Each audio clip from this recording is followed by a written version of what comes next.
cordial bienvenida a esta nueva emisión del programa Medical Tips. Yo soy Vanessa Flores. Yo soy Daniel Hidalgo y en esta emisión vamos a tocar varios temas y uno de ellos muy interesante son los especialistas en heridas. En esta ocasión vamos a presentarles a la enfermera especialista en terapia enterostomal, Rosa Isela Ruiz. Ella nos va a platicar un poquito más acerca de esto.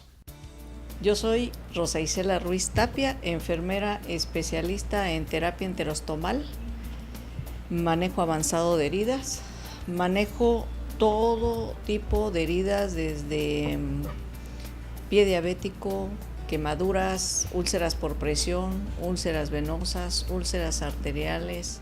La cura tradicional es lo que antes nosotros lavábamos con agua y jabón o isodine y agua salina. Y que normalmente ahorita en la actualidad ya sí se sigue utilizando, pero ya un poco menos a como antes. La cura húmeda consiste en el manejo de apósitos, hidrocoloides, hidrocelulares, hidrogeles, ya más sofisticados el sistema de Renasis, que es de presión negativa, el sistema VA, que también es presión negativa. Que son equipos muy sofisticados para cerrar heridas en muy corto plazo, con muy buenos resultados, y los apósitos hidrocoloides por lo consiguiente igual se evitan desbridaciones muy drásticas, hacen autodesbridaciones, todo lo que es el tejido necrótico, el tejido negro, el tejido muerto que hay en una herida, el gel y el apósito hidrocoloide hace de que lo licúe, lo desprenda y vaya solito sacando todo lo malo de la herida. Ya no se cura a diario, ya si la herida está infectada se cura lunes, miércoles, viernes, una semana, y posterior lunes, viernes o como vaya cayendo los días, hasta llegar a solamente una curación y al final de la cicatrización de la herida. Normalmente y desgraciadamente no hay médicos que tengan la especialidad como tal, y tal vez pues no saben manejar los apósitos. No es lo mismo venir y poner un apósito y ahí te ves, a colocar lo que son los geles y hacer el desprendimiento natural que esto realiza. Manejamos la larvaterapia igual. Hay pacientes que deciden, en lugar de que me pongas un apósito, ponme la larva. La larva yo la mando a buscar a Oaxaca con la química Alicia Fonseca. Yo la solicito hoy, me llega mañana a la 1 de la tarde, coloco la larva en la herida del paciente. La larva siempre va a actuar bien en pacientes neuropáticos, pacientes que ya perdieron la sensibilidad. Eso significa neuropatía, pierden la sensibilidad por la diabetes no controlada que tienen. En pacientes con las arterias tapadas, que le llaman isquémicos, no funciona porque les va a ocasionar muchísimo dolor. Y en el neuropático sí, porque la larva se va a encargar de comer todo, 48 horas, 72 horas como máximo, para explotar la larva, que se termine de comer todo el tejido muerto que hay en la herida, y ya lo deja completamente limpio, y ya se procede a utilizar alginatos, geles, hidrocoloides para estimular la granulación, un tejido viable, un lecho de la herida limpio, y así vaya epitelizando con piel nueva.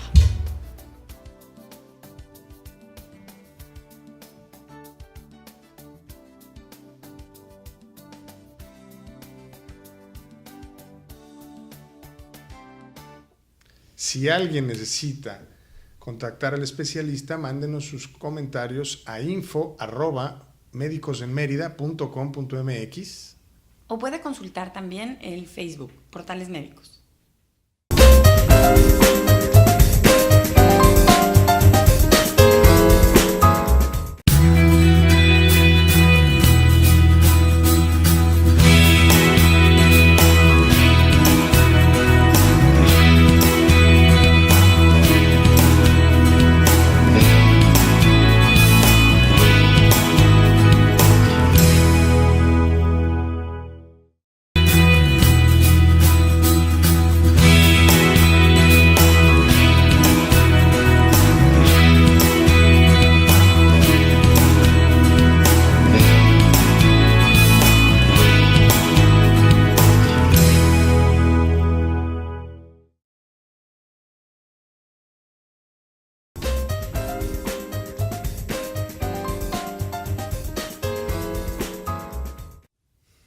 Si requieren más información acerca de esta especialidad o alguna otra especialidad, pueden escribirnos a info@medicosenmerida.com.mx o consultar también el Facebook Portales Médicos.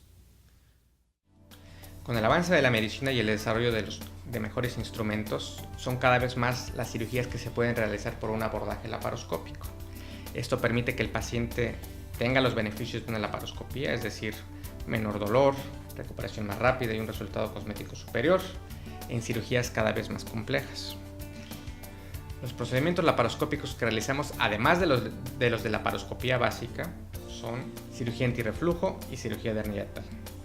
Cirugía de órganos sólidos, es decir, cirugía de vaso, cirugía de riñón, cirugía de hígado, cirugía de glándulas suprarrenales, cirugía de patología benigna y de tumores, tanto de estómago, intestino delgado y colon.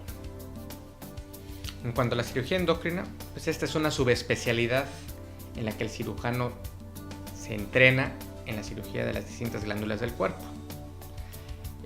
Entre estas está la cirugía de tiroides, tanto por patología benigna como lo que es el bocio, nódulos tiroideos, como por cáncer de tiroides. También las glándulas paratiroides, que son 4 glándulas pequeñas que se encuentran atrás de la tiroides, que pueden provocar una enfermedad que se llama hiperparatiroidismo, ya sea primario, secundario o terciario. También hacemos cirugía de las glándulas suprarrenales por vía laparoscópica. Esto está indicada en tumores de las glándulas adrenales que van a provocar distintas enfermedades según el tipo de hormona que secrete ese tumor. Puede ser el síndrome de Cushing, puede ser el hiperaldosteronismo primario o un feocromocitoma. Y cirugía del páncreas endocrino, tanto por vía abierta como por vía laparoscópica. Esto es en tumores raros del páncreas, como el llamado insulinoma, el gastrinoma, el lipoma.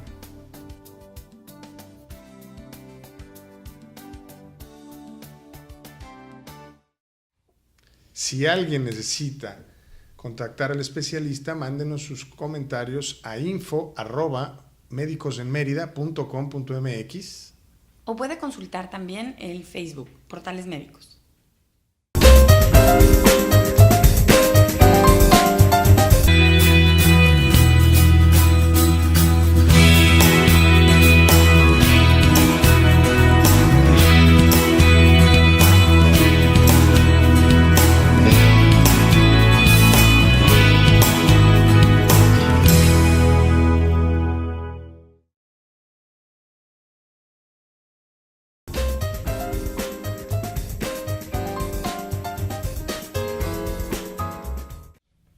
Esto fue todo por hoy. Esperamos que les haya gustado nuestro programa.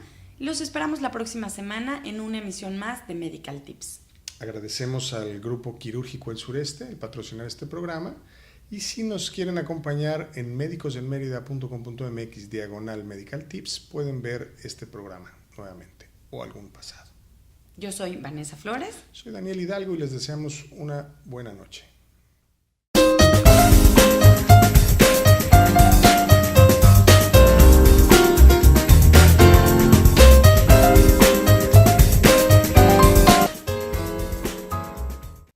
Nuestro siguiente invitado es el doctor Andrés Medina, especialista en algología. ¿Sabes qué es la algología? Vamos a verlo. Hola, muy buenos días. Mi nombre es Andrés Medina. Yo soy médico anestesiólogo, egresado del Hospital Manuel G. González en la Ciudad de México. Tenemos un curso de posgrado, una subespecialidad en clínica del dolor, que es algología. Esta es de un año también, realizada en el Centro Médico 20 de noviembre del ISSSTE, y una subespecialidad en medicina hiperbárica, también en el Hospital Ángeles del Pedregal. La algología, o lo que es la clínica del dolor, pues como lo platicamos, es una subespecialidad de la anestesiología. Normalmente al término de la residencia en anestesiología nos pasamos a hacer la subespecialidad en este sentido en clínica del dolor. ¿Qué es la clínica del dolor? Bueno, pues nos dedicamos al diagnóstico y tratamiento de las enfermedades con dolor. Predominantemente, ¿qué tipo de dolor? El dolor crónico. No es que no interactuemos con el dolor agudo. Pacientes con dolor agudo, bueno, también podemos en algún momento llegar a ser parte del arsenal terapéutico, el arsenal de especialistas que puedan diagnosticar o encontrar la causa de ese dolor, pero predominantemente somos o nos enfocamos a la parte del dolor crónico. La clínica del dolor realmente en México tiene menos de 40 años, aproximadamente en los años 70 se empezaron las primeras clínicas en la Ciudad de México, en el Hospital General y en el Instituto Nacional de Nutrición, y de ahí se fueron esparciendo hacia algunos lugares. Realmente a la actualidad los centros de entrenamiento predominantemente continúan en la Ciudad de México, y bueno, pues año con año salimos de la residencia en clínica del dolor, salimos entre 20 y 25 especialistas, que si lo hacemos comparado con especialidades como cirugía general, como medicina interna, que pueden llegar a salir 500, 600 especialistas por año, pues realmente somos muy pocos como tal, y obviamente, bueno, los que emigramos o los que nos movemos a las diversas ciudades, pues también tendemos a ser pocos en ese sentido, ¿no? Es por eso que también la especialidad en clínica del dolor es un poco desconocida, porque muchas especialidades, muchos médicos en sus hospitales no tienen contacto con clínica del dolor, y obviamente pues se desconoce un poco la especialidad y sobre todo los objetivos y la función que tiene en el manejo de los pacientes diversos.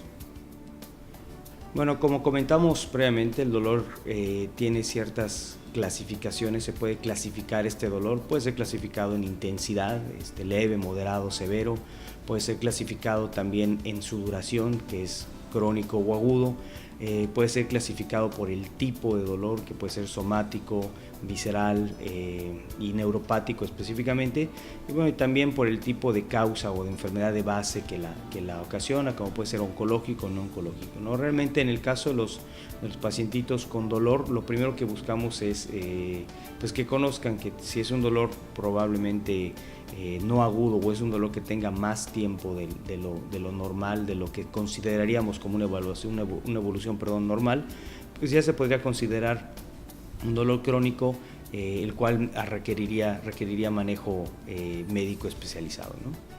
Normalmente parte de la evaluación que realizamos con los pacientitos es, bueno, una vez que acuden se les realiza una historia clínica completa.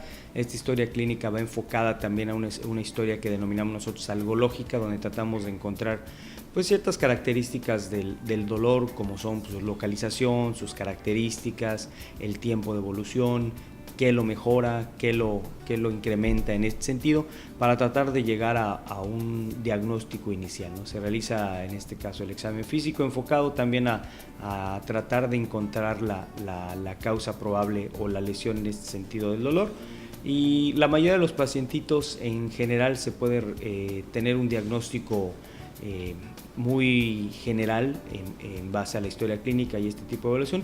Asimismo, también requerimos normalmente algún tipo de estudios, el cual puede ser desde alguna electromiografía, ultrasonido, resonancia, depende mucho del paciente y de las características de este dolor, para nosotros poder determinar algún estudio o alguna prueba que se requiera para poder encontrar la causa finalmente y poderle dar el diagnóstico al pacientito, ¿no?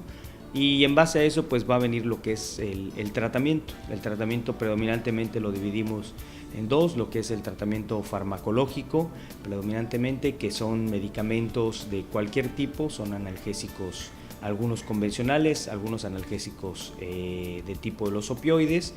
Y bueno, la segunda parte de este tipo de tratamiento, o de la otra parte que complementamos, pues son con algunos bloqueos y algunas terapias que podemos manejar, como en el caso de la microcorriente, que se utiliza para pacientes con fibromialgia y con algunas otras condiciones crónicas que podemos llegar a modular.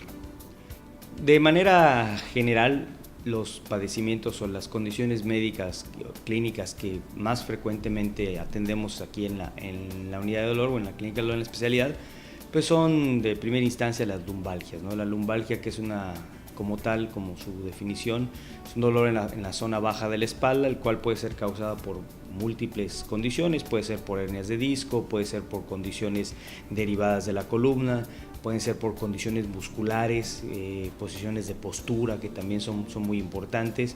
Otra de las condiciones que también son frecuentes son lo que denominamos el síndrome miofacial, que es un síndrome doloroso predominantemente en la parte del tórax, el hombro, la parte alta de la espalda. Viene más frecuentemente asociado a condiciones de estrés, a condiciones de mala postura.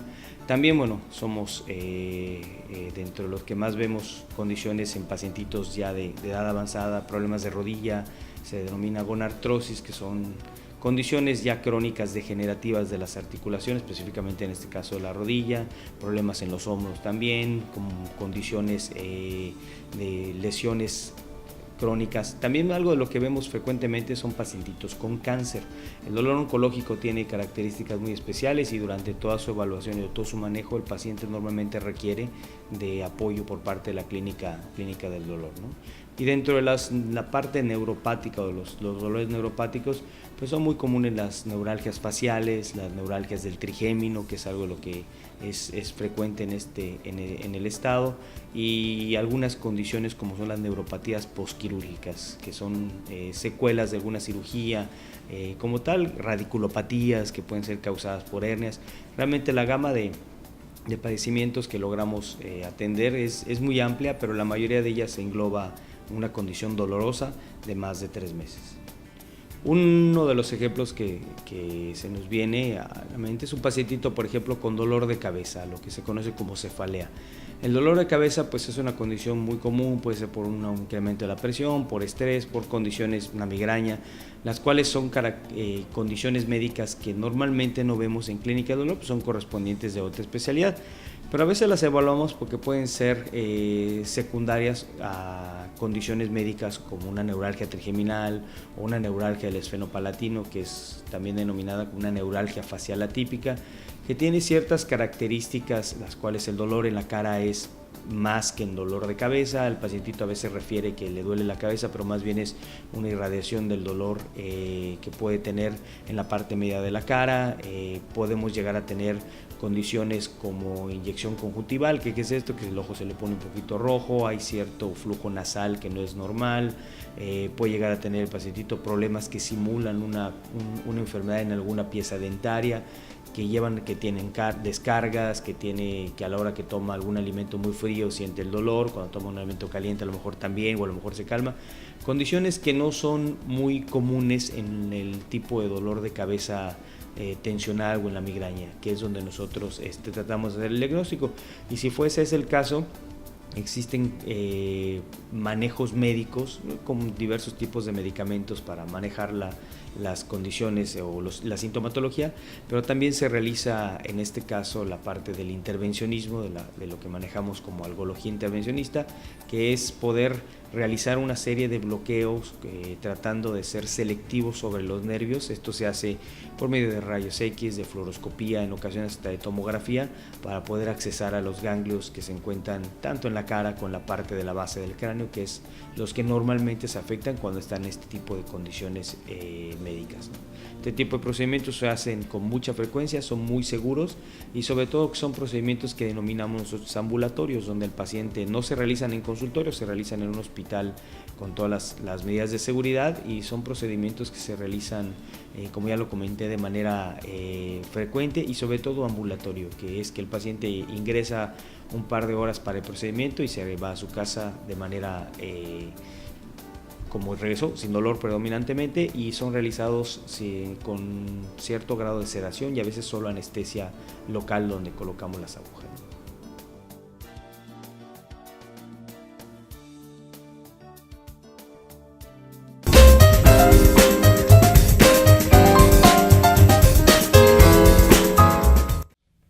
Esto fue todo por hoy. Esperamos que les haya gustado nuestro programa. Los esperamos la próxima semana en una emisión más de Medical Tips. Agradecemos al Grupo Quirúrgico El Sureste el patrocinar este programa, y si nos quieren acompañar en medicosenmerida.com.mx/Medical Tips pueden ver este programa nuevamente o algún pasado. Yo soy Vanessa Flores. Soy Daniel Hidalgo y les deseamos una buena noche.